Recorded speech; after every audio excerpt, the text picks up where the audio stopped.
Bedford-Stuyvesant still has the second highest foreclosure rate of any neighborhood in the city.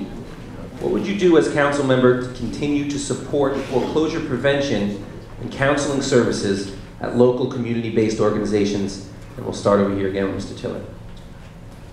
Well, it's not what I would do, it's what I've already done. I had a conversation a year ago with the leaders of Bridge Street Development Corporation. I had a conversation with people from the Black Real Estate Board. And one of the things that we talked about was that one of the most difficult challenges in our community is simply transferring the asset of a house from one generation to the next. The primary instrument of wealth in many African American families, in fact many families in this country, is the primary asset of the home. And so I said, well, it's fine to talk about asset management. It's fine to talk about estate planning.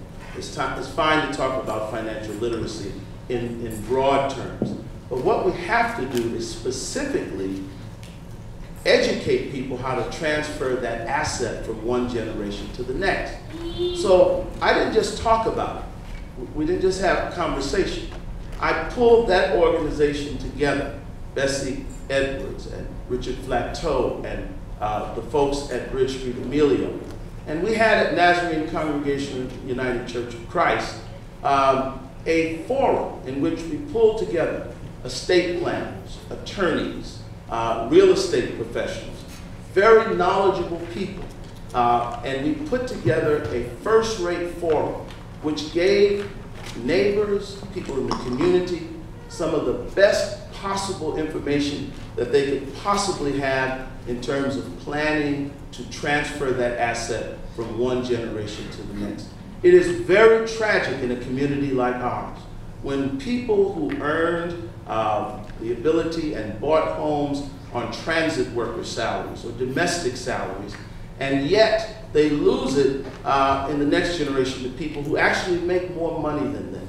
And so not only did I talk about that, not only did we have one forum, but we will be having another forum on September 15th, pulling all of those resources together to educate the community.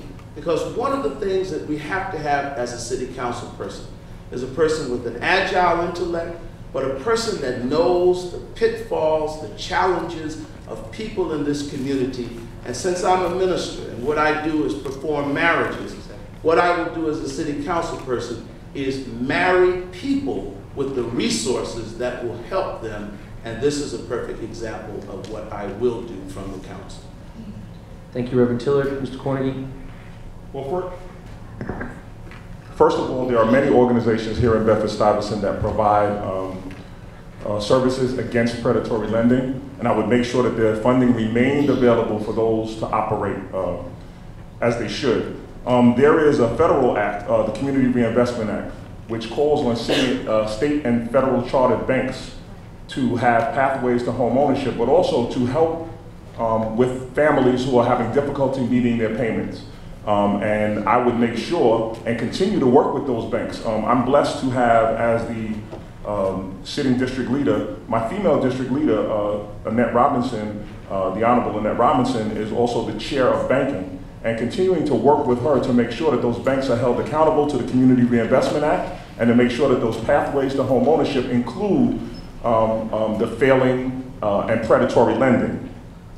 As a member of the legislative body at City Council, or as a legislative policy analyst, I've had the pleasure of working on pieces of legislation to protect not only the community at large, but our seniors from predatory lending.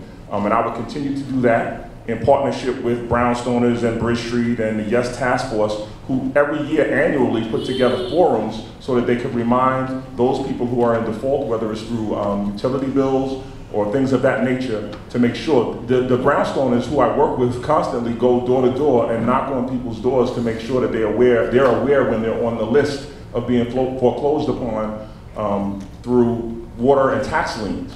So Bed-Stuy has a pretty good infrastructure with helping and assisting, and I would just make sure that I continue to do that and fund those to the tune that's necessary. Thank you, Mr. Cornegy. Mr. Ford. Thank you. The housing crisis can be broken down into two distinct problems. One is the availability of affordable rental units, and the other is the foreclosure crisis. One is hitting our tenants and our renters, the other is hitting our homeowners, who were for many years, decades, the pillar that kept this community afloat before it became a popular site for others to move to. How we fix the housing problem is not by after the fact. When a person gets into a problem, you help them to resolve it by continuing to engage them in the bureaucracy. The city did not do enough to protect its long-term residents from the aftermath of the housing meltdown. So I believe the city needs to step up by immediately instituting a progressive residential property tax rebate and abatement system that would rebate property taxes to individuals based on the longevity of home ownership. That will help to stabilize many of our most vulnerable homeowners who have been here for years, who suddenly find themselves in a pinch. Many of them are on fixed income and cannot afford increased property tax assessments. So the city needs to do more, and it is in the power of the city to alleviate many of these burdens which force homeowners into foreclosure by reducing their property tax burden. The second thing would be to address the affordable rental market. We need to have an actual realistic assessment of what affordability is. As of now, it is a relative term. It is pegged to what is called the area median income, which takes all of the income within a particular geographic area, and it averages it out, and it pegs affordability to that. Well, Bed-Stuy is in an area that includes Long Island and Westchester County. That's just absolutely ridiculous.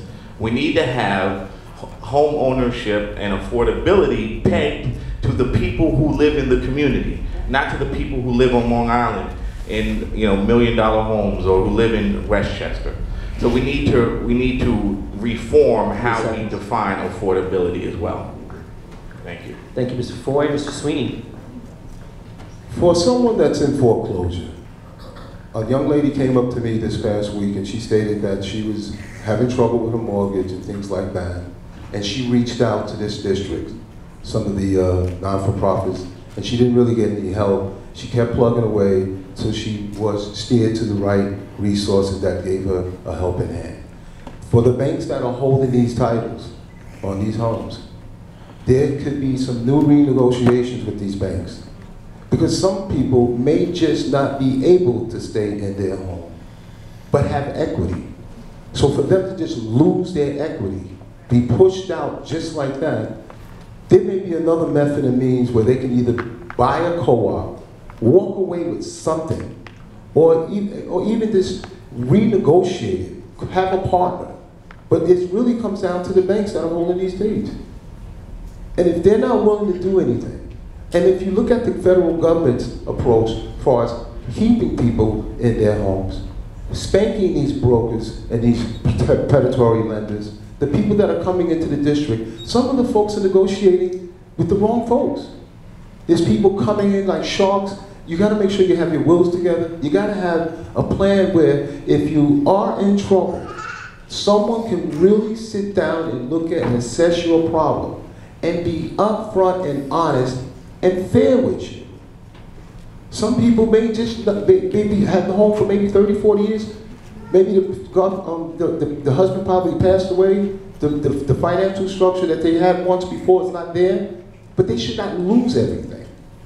So if you have these organizations in the community, they're not-for-profits, and if they are really doing the proper services, the funding will definitely be there.